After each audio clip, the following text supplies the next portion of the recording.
जो पवित्रता थी वो नष्ट हो जाती है। इसलिए मंदिर भोजन करने के पहले जाना, अर्घ चढ़ाना, उसका भी बहुत बड़ा लॉजिक है। अगली जिज्ञासा पुनः बिजोलिया से। मेरे गुरुदेव को बारंबार नमस्तु। महाराज श्री, आपने पूरे विश्व को एक अनुपम धरोहर गगन विहारी के रूप में दी, जो आज तक विश्व में कहीं पर भी नहीं है। उस टाइम सभी लोगों ने प्रश्न पूछा था कि महाराज श्री कि यहाँ पर मूल भगवान का तप कल्याणक है और उसके पश्चात केवल ज्ञान हुआ था। उपसर्ग स्थली बोली जाती है और भगवान को केवल ज्ञान स्थली। तो ये चीज भी पूरे विश्व को मिलनी चाहिए। आपके अनुपम मुखारविंद से ये सौभाग्य कब मिल सकता है महाराज श्री? नमस्ते। 20-22 साल पुरानी घटना है। जब मैं पहली बार बिजोलिया आया था, गर्मी का दिन था, उस समय सारे बिजोलिया क्षेत्र को देखा। खोजते खोजते नदी के उस पार पहुंचा। वहां जब पूरा का सारा एनर्जी, इतिहास सब देखा, देखने के बाद ऐसा लगा कि भारत में पहला तीर्थ क्षेत्र है जिसमें भगवान के केवल ज्ञान का मूल स्थान पता है। अभी तक कोई दावे के साथ ये नहीं कह सकता कौन से भगवान का जन्म कौन सा पॉइंट पे हुआ। नगर का काम आ जाएगा, अयोध्या का, ये सब ऑन द पॉइंट, यहां पर भगवान का जन्म हुआ था, यहां पर भगवान का दीक्षा कल्याणक हुआ था, यहीं पर ये पॉइंट है जहां पर भगवान को केवल ज्ञान हुआ था। मोक्ष का चिन्ह मिला, मोक्ष कल्याणक का तो मालूम है यहां हुआ। पूरे भारत में ऑन द पॉइंट नहीं है कि भगवान को केवल ज्ञान यहां हुआ। पारसनाथ भगवान का जो इतिहास मिला, उसमें मिला कि भगवान पारसनाथ को इस फलाने स्थल पर, इसी चट्टान के ऊपर भगवान को केवल ज्ञान हुआ था। तब मेरे मन में जब से भाव चल रहा था कि इसको कैसे अमर करें। पहली बात तो एक अनोखा एक स्थान मिला है, और एक स्थान मिल गया, वो स्थान कचरे में पड़ा है, गंदगी में पड़ा है। उस स्थान को पावन पवित्र बनाना चाहिए। तो उस स्थान पर मैंने पारसनाथ के चरणों की स्थापना करा के 1000 केवलियों के चरणों की स्थापना करके उस चट्टान को एक ऐतिहासिक बनाया। अभी छत्रमास में विकल्प आया, अभी 2 महीने लॉकडाउन के अंदर उस स्थान पर मैं बार बार जा रहा हूं। और मैंने कहा कि अब बिहार हो ही नहीं गया, अभी बिहार करना था, करने की स्थिति थी, लेकिन परिस्थितियां आप सबको मालूम है। तो मैं बार बार उस स्थान पर जाकर के कभी सुबह कभी शाम को कि इसको कैसे ये करें कि पहली बार तो हमें स्थान मिला,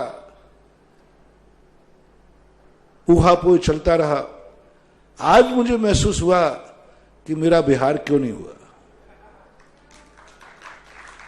बिहार का मन बना लिया, सब कुछ सोच लिया, सब विचार कर लिया, संकल्प नहीं किया, विकल्प है ना, मन में भाव। संकल्प करते तो बिहार होता ही होता, संभावना था, लेकिन बिहार नहीं हुआ। आज पता चला, क्योंकि 2 महीने से एक ही विचार चल रहा है कि भगवान की केवल ज्ञान स्थली को अमर करना है। हर स्थान पर जो कुछ बनाया जाता है सब कल्पना से, यहां भगवान का जन्म हुआ, यहां कल्पना से, लेकिन सतरूप में कहां बनाया जाए कि भगवान को सही में यहां हुआ इस स्थान पर। तो पहला विकल्प तो आया वो कि भगवान पारसनाथ को जब उपसर्ग हुआ यहां, तो बहुत सारे लोग पूछते हैं कि महाराज भगवान पारसनाथ का उपसर्ग दूर कैसे हुआ था, क्या किया था। तो हमने एक ही अर्थ मिलता है, सबसे प्राचीन जुगूह नागो धरणो धराधरम विराग संध्या तरिदम बोधो यथा, ऐसा। और बृहद फणा मंडल आदि पारसनाथ स्थिति में आया। तो उसके लिए जमीन से धरणेन्द्र निकल के आया, क्योंकि धरणेन्द्र भवनवासी देव है, वो जमीन के अंदर रहता है। निकल करके भगवान को अपने बड़े विशाल फन पर उठा लिया और ऊपर फन फैला दिया। अब ये जो इतिहास शिलालेख में भी लिखा है, शास्त्र में लिखा, तो आज उस चीज का साकार रूप हुआ दोनों का, कि भगवान जब यहां भीमा वन में आए, किस आसन से बैठे, तो एक विशाल सर्प की आकृति बनेगी, बहुत बड़ी। भारत में अभी कभी ऐसी नहीं, जय हो। भारत में अभी कभी ऐसी नहीं।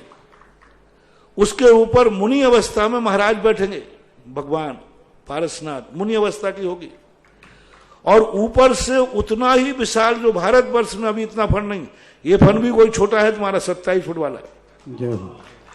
एक विशाल फन के नीचे, दोनों फनों के बीच में भगवान अधर में बैठ करके, यानी जिस स्थिति में बैठेंगे, तो ये और वहां लिखा जाएगा, यह वही पावन भूमि पर जहां की बनाई गई है, जिससे मूर्ति बैठा ली गई है, पूजनीय होगी वो मूर्ति। यहां भगवान का पद्मावती धरणन ने उपसर्ग दूर किया था, और वास्तविक रूप से क्या हुआ था, धरणन ने आके फन फैलाया, धरने उठाया। लोग नाना प्रकार की कल्पनाएं करते, पद्मावती ने अपने सिर पर उठा लिया, नहीं, धरणन ने उठाया था। पद्मावती ने क्या किया था, साइड में खड़े होकर छत्र लगा दिया था, क्योंकि बरसात हो रही थी, दुनिया भर का पत्थर फेंक रहा था, तो भगवान को तो धरने ने ढक लिया। अब उसने सोचा कि अब मैं क्या करूं, तो उसने एक डंडा अपनी विक्रिया से बनाया और छत्र लगा दिया। ऐसे ही इस मूर्ति के बाजू में पद्मावती की मूर्ति छत्र लेकर खड़ी होगी, जिससे लोग जान सकें कि ये दुनिया भर की अनर्गल बातें जो हैं ये कितनी हैं। और पीछे जो खड़े होंगे, कमठ जो पत्थर बरसा रहा है, वो कमठ को भी रखना पड़ेगा। तो जैसे मैं बैठा हूं मान लीजिए, तो नीचे एक बहुत बड़ा विशाल सर्प जिसके ऊपर भगवान बैठे, पीछे उसका फन आएगा, पीछे कमठ खड़ा होगा पत्थर लेकर के। कमठ की भी साइज रहेगी कम से कम 7-9 फुट की, 7 फुट, 7.5 फुट, 7.5 फुट का कमठ होगा, वो पत्थर बरसा रहा होगा। शिला अलग और होगी। इधर पद्मावती 9 फीट की होगी खड़गासन में, और वो उसी नाग जाति के आकार में होगी जैसी नाग कन्याएं होती है, और वो उसके ऊपर छत्र लगा के खड़ी होगी, उसके ऊपर छत्र होगा। यानी कितनी ऊंचाई चले गए, 6 फुट का तो फन, भगवान 13.5 फुट के थे, नेमिनाथ पार्श्वनाथ भगवान, तो पद्मासन में आधे हो जाते हैं, लगभग जो भी आधा पड़े, 81 इंच, 81 इंच के आसपास। हाँ, यानी 7 फुट से भी लगभग 7 फुट, पौने 7 फुट के, पौने 7 फुट की काया वाले महाराज बैठेंगे, मुनि महाराज। और ग्रीन कलर था, तो पूरा ग्रीन तो नहीं मिल पा रहा, लेकिन हल्का ग्रीन पत्थर मिल गया है, बैंड के हिसाब से। जैसे अपना कोटा स्टोन होता है ना, कोटा स्टोन जैसा, कोटा स्टोन जैसा ग्रीन मिल गया। अब ऐसा चटाई जैसा तो नहीं मिला, जैसे तो मिला है ना कारपेट, इतना तो नहीं मिला, मिलेगा भी तो वो छोटी मूर्ति में मिलेगा, बड़े में नहीं मिलेगा। तो वो मूर्ति की आज कल्पना आई। दूसरी, भगवान को केवल ज्ञान हुआ था, तो केवल ज्ञान जिस चट्टान पर हुआ, उस चट्टान पर एक ऐसी कल्पना आई, एक बहुत बड़ा नाल होगा, पीछे ये देखो, ये नाल होगा, ये चट्टान के ऊपर गड्ढे में रहेगा, और ये 16 फीट का कमल होगा, एक अखंड 16 फीट का। भारत में अभी तक 16 फुट का अखंड कमल नहीं है, एक ही पत्थर में कमल होगा। इसके ऊपर 7-7 फुट की 4 मूर्तियां बैठेंगी पारसनाथ की, चतुर्मुखी, इस 16 फुट के। फिर इसके बीच में एक वृक्ष निकलेगा, वो वृक्ष कम से कम ऊपर भी 14-15 फुट का वृक्ष होगा पक्का। वो चारों मूर्तियां, नीचे कमल, ऊपर पूरा वृक्ष, जैसे अभी भीलवाड़ा में बैठा है, ऐसा महान वृक्ष होगा ऊपर, 14, 15, 16 फुट का जो भी हो, वो वृक्ष होगा। और वो वृक्ष भगवान के नीचे रहेगा, उसी में छत्र समर होंगे। ऐसा केवल ज्ञान का प्रतीक जो भगवान को घटना हुई थी, जब भगवान की केवल ज्ञान हुआ तो भगवान तुरंत ऊपर आकाश में उठ गए, 5,000 धनुष, और वहां गंधकुटी पे बैठ करके और अशोक वृक्ष के नीचे बैठे। उच्चैर शोक तरु रंस संसद मोन मयूखो माँ भाति रूप ममलम भवतो नितांतम स्पष्टो लसद किरण मस्त तमो वितानम तुंगो दयाद्र शिर शिव पयोधर पार्श्ववर्ती, हाँ, पयोधर रवि रे पार्श्ववर्ती। हाँ, तो वो आया, तो ऐसा विशाल जाकर के और वो पाएगा, तो 4 मूर्तियां 7-7 फुट की 4-4 मूर्तियां होंगी सारी दुनिया में, भीलवाड़ा में भी बैठा गया, लेकिन उस स्थान पर होना जहां भगवान को केवल ज्ञान हुआ है। आगे जाकर के 100 साल के बाद एक अमर इतिहास लिखा जाएगा कि भगवान पारसनाथ का ओरिजिनल जो समोषण लगा था, ओरिजिनल जो गंधकुटी बनी थी, आज भी बिजोलिया में बनी हुई है। और वो गंधकुटी बिल्कुल अधर में होगी, नीचे नाल तो होगा क्योंकि वो चमत्कार तो हो नहीं सकता, लेकिन एक नाल जैसे अभी, तो ये जैसे नाल गगन बिहारी की नाल है ना, जैसे ऐसे नाल होगी, उस पर 16 फुट का अखंड कमल, आप कल्पना करें 16 फुट व्यास वाला, यानी 16 48 परिधि, 48 फुट की परिधि होगी पूरी गोलाई में, तो ऐसा कमल बैठेगा, उस पर 4 मूर्ति। ये आज कल उपवास का और केसलंज का ये चमत्कार, जय हो। यानी साधु या तो अंतर में रहेगा और बाहर आएगा तो जगत का कल्याण जरूर होगा। कल के उपवास और कल के केसलंज के चीज में कल ये निर्णय हुआ, और आज उसका पूरा का पूरा फाइनल करके बनाने वाले को भी आशीर्वाद दे दिया और वो बनाने के लिए चला गया। जय हो। यानी पूरा लिखा पढ़ी हो गई, एग्रीमेंट हो गया, नक्शा तैयार हो गया, वो उसने नक्शा भी बना दिया, तो कैसे बनेगा। और जब जहां भगवान बैठेंगे पारसनाथ उपसर्ग वाले, वो पहले, हाँ गगन बिहारी भूल गया, गगन बिहारी तो अपन ने बनाए, और तीसरी यहां घटना घटी थी कि भगवान सबूषण के साथ विहार किया था, वो अपन ने पहले ही बैठा दिया गगन बिहारी को। तो अब तीनों, अब ये क्षेत्र पूर्ण हुआ। ये तो मधुबन है, जो अभी यहां अंदर वाला क्षेत्र है, ये कोई तीर्थ क्षेत्र नहीं है। ये बड़े बाबा, ये मूल नायक, ये 24, ये तो सब मधुबन है, मधुबन सम्मेद शिखर वाला। सम्मेद शिखर तो उस तरफ है, नदी के उस पार। ओरिजिनल बिजोलिया तीर्थ क्षेत्र, जिसको बिजोलिया क्षेत्र कहते, जिसको इतिहास कहते हैं, जिस भूमि को नमस्कार करने मात्र से पापों का क्षय होता है, जिस भूमि पर जाने नमस्कार करने से साथी से पुण्य बंद होता है, वो क्षेत्र तो नदी के उस पार है। नदी के इस पार तो मधुबन है, रेस्ट हाउस। अब नीचे के लिए अब क्या करें, बार बार वहां थोड़ी जा पाते। तो जैसे मधुबन और शिखर जी है, ऐसे ही वो स्थान आज पूर्णता को भर, अभी तक जितने अच्छी काम हुआ अधूरे, आज मुझे इतनी खुशी है, जैसे ही निर्णय हुआ कल ही खुशी हो गई थी, पर आज जैसा उसने शिल्पी ने आकर के, और शिल्पी को उन्होंने कमेटी ने बयाना भी दे दिया, सब काम करके, और जो चीज अब सामने आएगी, इससे भारत का, जैन धर्म का एक इतिहास हजारों साल के लिए सुरक्षित होगा। और वहां की वंदना करने के लिए अब तीर्थ क्षेत्र ऐसा बन जाएगा कि भारत के हर जैनी को एक बार मरने के पहले बिजोलिया क्षेत्र में माथा टेकना पड़ेगा, यदि अपना कल्याण चाहते हैं तो। बोलिए तपोदय तीर्थ क्षेत्र की। जैसे आज गगन बिहारी को देखकर हर व्यक्ति आत्मभोर है, फोटो देखकर आदमी, लोग बड़े थके हुए कि कब लॉकडाउन खुले और हम बिजोलिया के गगन बिहारी का दर्शन करें। इतने लोग आना चाह रहे, मैं आदेश दे दे करके रोक रहा हूं, बताओ, बड़ी परेशान हूं मैं तो। अभी बांसवाड़ा से, खांदू कॉलोनी से पुनीत 5 गाड़ी भर के ला रहा था, और मैंने कहा कि ये तो, मैंने आदेश दे के रुका, वो रुकने वाला नहीं था। वो कहता महाराज जी से पूछोगे नहीं महाराज, तो मुझे पता चला, तो मैंने पूछा कि आदेश दे देना, वो नहीं आवे, क्योंकि अभी स्थिति कितनी खराब। 5 गाड़ी बस में, रास्ते में कोई गड़बड़ हो जाए, कुछ हो जाए, सब लोग चारों तरफ से ही, मैं आना चाहे तो, अभी निहाल जी बोले मैं आना चाहे तो, मैंने कहा नहीं आना, अजमेर जो सब लोगों को मैं रोक रहा हूं, अभी नहीं, रुको, हो सकता है तुम्हें ऐसी चीज देखने को मिले जो तुम्हें अलौकिक हो। तो जब एक अकेले गगन बिहारी का जो चित्रण हुआ, तब उस क्षेत्र का आज माहौल क्या बन गया। वहां जाते ही मैं खुद सुबह जाता हूं, बार बार नमस्कार करते ही नहीं थकता, मुझे पता ही नहीं है कि मैंने कितने बार नमोस्तु कर लेता हूं, बार बार गर्दन झुक जाती है, बार बार भगवान के दर्शन करते करते, स्तुति पढ़ते पढ़ते कितने बार मैं नमस्कार कर लेता हूं, ये खबर भी मुझे नहीं पड़ती। ऐसे लगता है नमस्कार करते ही जाओ। प्रवचन को, शांति धारा को नहीं आना हो तो शायद आप वहीं बैठे रहे। तो जब एक गगन विहारी का एक ऐसा है, और जब चतुर्मुखी 7-7 फुट के पद्मासन भगवान बैठेंगे और वो भी ग्रीन कलर के, तो एक तो अपने आप में बहुत बड़ी।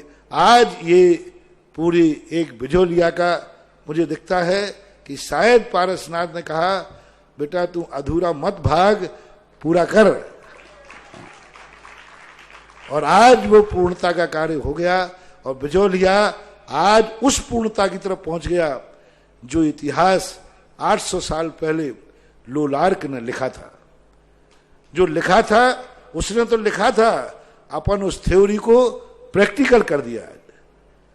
लोग पढ़ेंगे और देखेंगे, शिलालेख तो पढ़ेंगे और कार्य देखेंगे, तो प्रैक्टिकल और थ्योरी दोनों यहीं मिल गया। ऐसा आज कार्य हुआ। अब इसको कौन बैठालना है, किसको बैठालना है, कौन, अभी मैंने ये कुछ सोचा नहीं कोई, लेकिन मेरे द्वारा निर्णय हुआ है तो भारत में कोई ना कोई पुण्यात्मा तो है जिसको ये सौभाग्य मिलने वाला है। क्योंकि साधु के मन में कोई भी बात आती है तो किसी पुण्यात्मा के नाम से आती है। भगी भागन बस जो के बसाए, कोई ना कोई भाग्यवान कहता है साधु से, वो बुलवाता है, वो दिमाग में लाता है। तो कोई ना कोई भाग्यवान पुण्यात्मा है जिसके पुण्य ने आज इस बिजोलिया क्षेत्र का एक ऐतिहासिक रूप अमर करने की बात सोची है। और आज उस कार्य के लिए मैंने क्रियान्वित रूप दिया। कमेटी ने बैठकर, शिल्पी, इंजीनियरों सब ने बैठकर पूरी भूमिका फाइनल बन गई। अब जिसको बैठाना होगा, जिसकी किस्मत से, जिसके पुण्य से मेरे मन में बात आई है, वो पुण्यात्मा भी आने वाला होगा।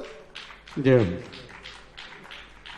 बंधुओं, परम पूज्य महाराज श्री लॉकडाउन में भी अपना पूरा ध्यान केंद्रित करके रखे थे और उन्होंने कल्पना की, चिंतन किया, विचार किया, मंथन किया और निरंतर सारी कल्पनाएं करके उन्होंने संयोजना की। और आपको ये पता नहीं है कि जहां पर ध्यान अवस्था में बैठेंगे वहां एक विशाल पर्वत भी बनेगा, जिस पर्वत की ऊंचाई भी बहुत इतनी अच्छी होगी कि गगन बिहारी के पीछे से भगवान दिखेंगे जहां पर उपसर्ग स्थली बना रहे। दूसरी बात, फण भी विशाल होगा, प्रतिमा भी विशाल होगी और इसके ऊपर जो फण धरणेन्द्र फैलाएंगे रक्षा के लिए वो विशाल होगा। और महाराज श्री आपने ये नहीं बोला कि जो पद्मावती के हाथ में छत्र होगा वो कितना विशाल होगा? बहुत बड़ा होगा।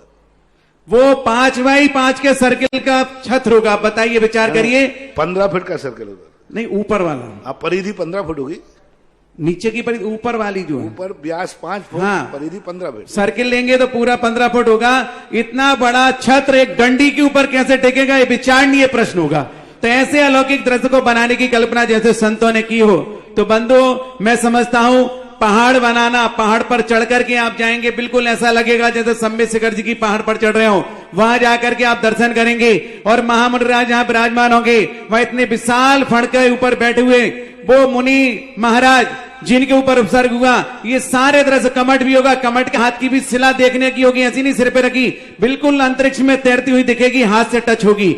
ऐसे सारे दृश्य परिदृश्य उपस्थित होंगे, तब लगेगा कि वास्तव में हमने अपने जीवन में बहुत बड़ा पुण्य का कार्य किया है। और लोग समझेंगे कि वास्तव में केवल ज्ञान स्थली है जहां पर उपसर्ग हुआ, वो फिर आगे चलेंगे। तो दूसरा क्रम महाराज जी ने बता दिया, गगन बिहारी बीच में।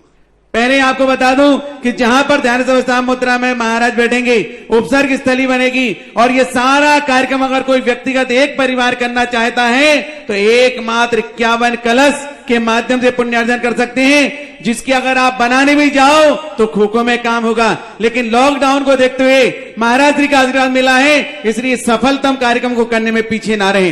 दूसरा, फिर वहां से आगे चलेंगे तो फिर धीरे से आप गगन विहारी के दर्शन करेंगे और गगन विहारी के दर्शन के बाद और आगे चलेंगे, जिस पावन शिला पर बैठ करके स्वयं पार्श्वनाथ भगवान ने केवल ज्ञान को प्राप्त किया था, उसी शिला के ऊपर एक विशाल लाल जैसे महाराज जी ने पिछी दिखाई और उस पर एक 16 फुट का सर्किल वाला, 48 फुट जिसको कहना चाहिए, उस कमल के नाल के ऊपर कमल आएगा और कमल के ऊपर लगभग 7-7 फुट की प्रतिमाएं चतुर्मुखी विराजमान होंगी और जिसके बीच में तने के माध्यम से एक वृक्ष होगा और वृक्ष का घेरा भी लगभग 14-15 फुट होगा, जो बिल्कुल वृक्ष की तरह लगेगा।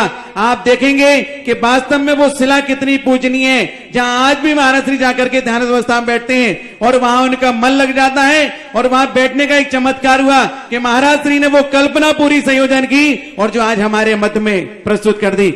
अगर कोई एक ही व्यक्ति उसको बनाना चाहता है तो एकमात्र मैं आपको बता देता हूं, अगर पूरा वही बनाना चाहता है तो 55 कलश 55 लाख के माध्यम से बन सकता है। और अगर एक एक प्रतिमा विराजमान करने की भावना भाएंगे तो 15-15 कलश के माध्यम से विराजमान होगी। पहली प्रायोरिटी दी जाएगी व्यक्तिगत एक परिवार को, और फिर अगर एक प्रतिमा आएगी तो फिर 4 परिवार को पुण्य अर्जन करने का मौका मिलेगा। सर्वोत्तम तो काम यह है कि जब पार्षद भगवान एक थे तो दातार भी एक ही होना चाहिए, तब आएगा आनंद कि वो भक्त कितने बड़े होंगे जिन्होंने इतना बड़ा अलौकिक कार्य अपने हाथों से अपने आंखों के सामने सभी लोग मालूम वो शिला कौन सी थी। एक जैसे तुम्हें ध्यान होगा, यहां जब बहुत बरसात हुई थी, चारों तरफ से पानी से घिरा था, उसी शिला पर कहो करके मैंने काय सुन लिया, जिसका फोटो वायरल हुआ था सब जगह। लोग कह रहे थे महाराज श्री चट्टान पर बीच में फंसे हैं। बीच चट्टान के ऊपर मैं खड़ा था और चारों तरफ पानी पानी था। वो वही शिला है जिस पर भगवान का समोषण के चतुर्मुखी बैठे, और वही अतिशयकारी शिला है जहां पर उस पूरे परिसर में इतनी एनर्जी, महाराज जी हमेशा कहते हैं कि इतनी एनर्जी पूरे क्षेत्र में नहीं, क्योंकि ये मधुवन है और वो सम्मेद शिखर है। तो जिनकी भावना वो प्रसिद्ध करें, इस बात का विशेष ध्यान रखेंगे। और मैं चलता हूं जिज्ञासा के अगले क्रम में। अनिल कुमार पटवारी बिजौलिया, महाराज श्री के चरणों में नमोस्तु। आने वाले जन्मों के तीर्थंकर चक्रवर्ती व कामदेव जैसे महान पवित्र पद प्राप्त करने वाले परम पूज्य गुरुदेव के चरण कमल में नमोस्तु। महाराज श्री भोग भूमि के जीव के आयु बंद किस प्रकार होता है, वह उनको सम्यक दर्शन किस प्रकार होता है, क्योंकि वहां पर साक्षात